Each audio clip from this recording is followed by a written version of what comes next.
Hi, my name is Bob Wilson from autoenglish.org, where people learn English for free.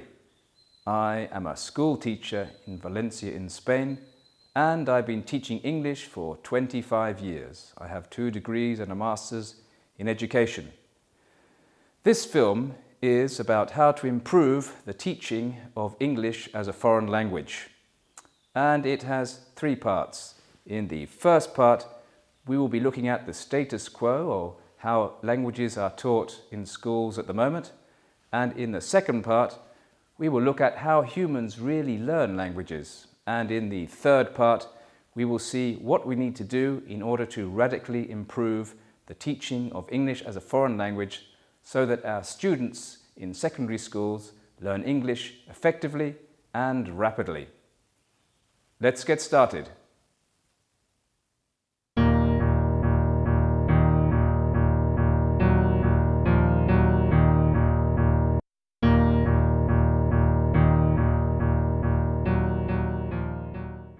In my neighbourhood in downtown Valencia in Spain, there are 2 large schools, 2 kebab takeaway restaurants, and 5 English academies. Let's have a look at a typical textbook used in schools. There is a text surrounded by colourful images.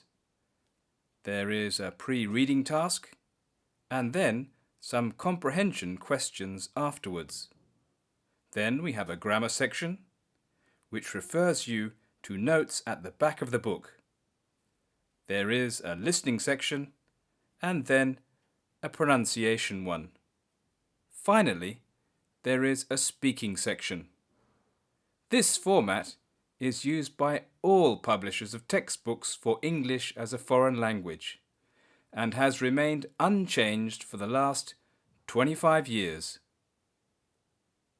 These books are generally divided into between 9 and 12 discrete units, and publishers often refer to their methodologies as the 4 skills approach, the 4 skills being listening, speaking, reading and writing. Some publishers have also referred to this methodology as the communicative approach. This would seem to be inaccurate, as the communicative approach posits that effective language learning occurs when students engage in real communication. In my opinion, in these textbooks, nothing is real. It is true that these textbooks cover all the grammar and vocabulary set out in national curriculums. They are effective at teaching English as a school subject and provide teachers with ready-made exams and programs. I would call this methodology the fill the gaps approach.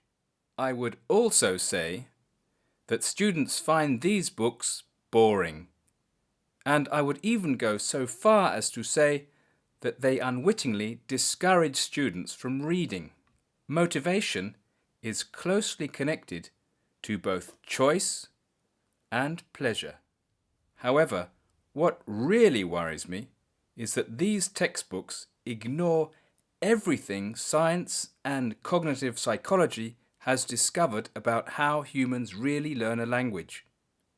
It is time to change the paradigm. Before we do that, let's have a look at how humans learn languages.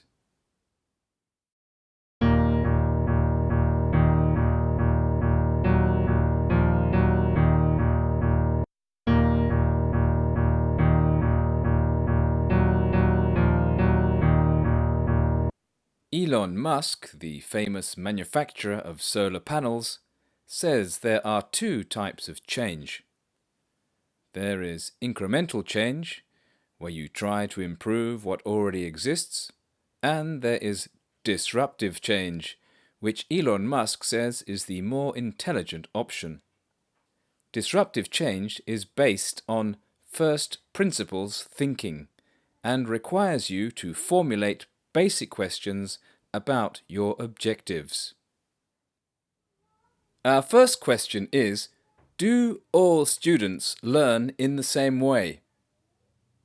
And our second question is, how do humans learn languages? When we have the answers to these two questions, we will see what we need to do so that all our students will learn a foreign language effectively and quickly. We will also see that what we need to do will be completely different from what we have been doing until now and for the last 25 years. This will mean disruptive change, and the result is a paradigm shift. First question, do all students learn in the same way? Cognitive psychology has found that there are three types of learner in our classes: auditive learners, kinesthetic learners, and visual learners.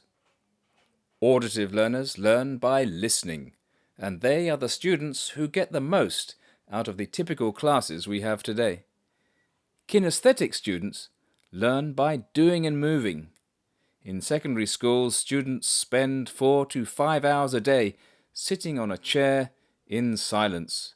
School is a nightmare for kinesthetic learners. Visual learners need graphic representations in order to grasp ideas. They learn from teachers who prepare nice presentations. Now, we also know that there are at least 9 different types of intelligence: kinesthetic, logical, musical, naturalistic, introspective, social, big picture, verbal, and visual. Each individual student has their own particular intelligence profile, depending on the relative strengths of these 9 types of intelligence.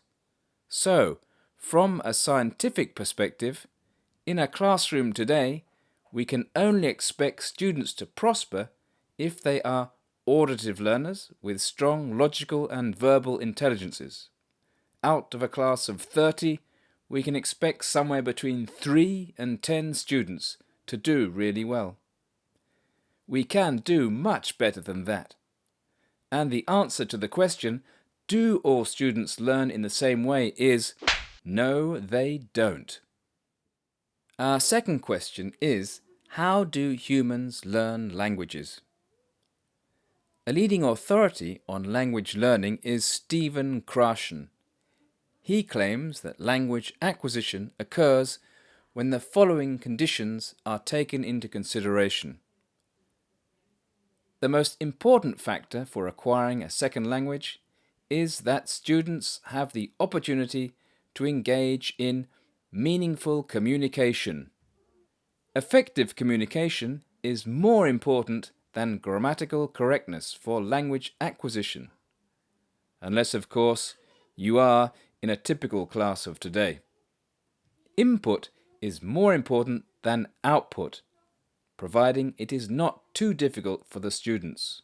Encouraging students to watch TV series and to study the lyrics of songs they like does a great deal of good. Negative emotions and feelings block students. It is important for teachers not to stress their students and to find out what motivates them. Neurodidactics tells us that positive emotions stimulate the frontal lobe, which is the part of the brain where learning takes place. We also know that there is a natural order to learning a language, and that it is very important that what we learn is based on what we already know. This means that courses should not be divided into discrete units. A syllabus should have a spiral structure. We know too that knowing stuff on its own is not intelligence. Seeing the new possibilities that new knowledge gives us is what intelligence really is. Furthermore, the teacher's role should be to provide support or scaffolding for their students, like an expert providing guidance to a novice, with the ultimate aim of converting the students into autonomous or independent learners. Now that we have answered the question, how do humans learn languages, it is time to look at how we can design courses that incorporate all these findings into class plans, methodologies, approaches, syllabuses, and national curriculums.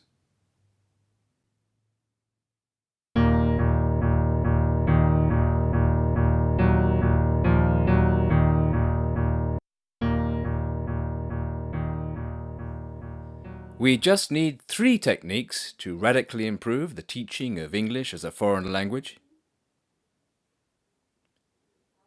They are process drama and devising, the flipped classroom approach, and project-based learning. Process drama uses improvisation activities and games to improve students' speaking skills and to increase their ability to be spontaneous in the target language.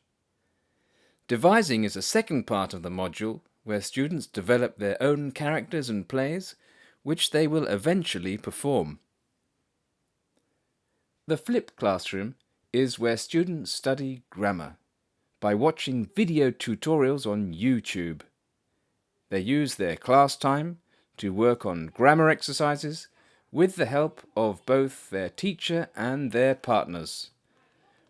Project-based learning gives the students the opportunity to work in teams to investigate topics that really interest them. They read real English, expand their vocabularies, and learn how to prepare and execute professional-level presentations. The golden rules. In the process drama sessions, students lose points for speaking their own language. In the project-based learning sessions, students lose points for reading in their own language and for using translation techniques. However, in the flipped classroom, L1, or the student's mother tongue, can be considered as a useful tool for understanding. Both process drama and devising and project-based learning are evaluated using rubrics, and exams are limited to the flipped classroom part. These are essentially grammar tests. Rubrics are an excellent way to evaluate students because not only do they generate a numerical value, but also a text detailing the progress made. How do we sequence the 3 methodologies? We need to run all 3 approaches at the same time or in sequence. The flipped classroom is more suited to the mornings, and project-based learning after lunch. As process drama is a lot of fun, it makes a great way to end the day. Process drama and devising has obvious benefits. Students are not using memorized text, but are talking for real. This boosts their confidence and exercises their creativity.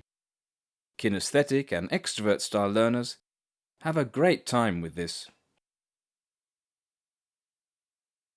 The flipped classroom allows students to study grammar in detail and at their own pace.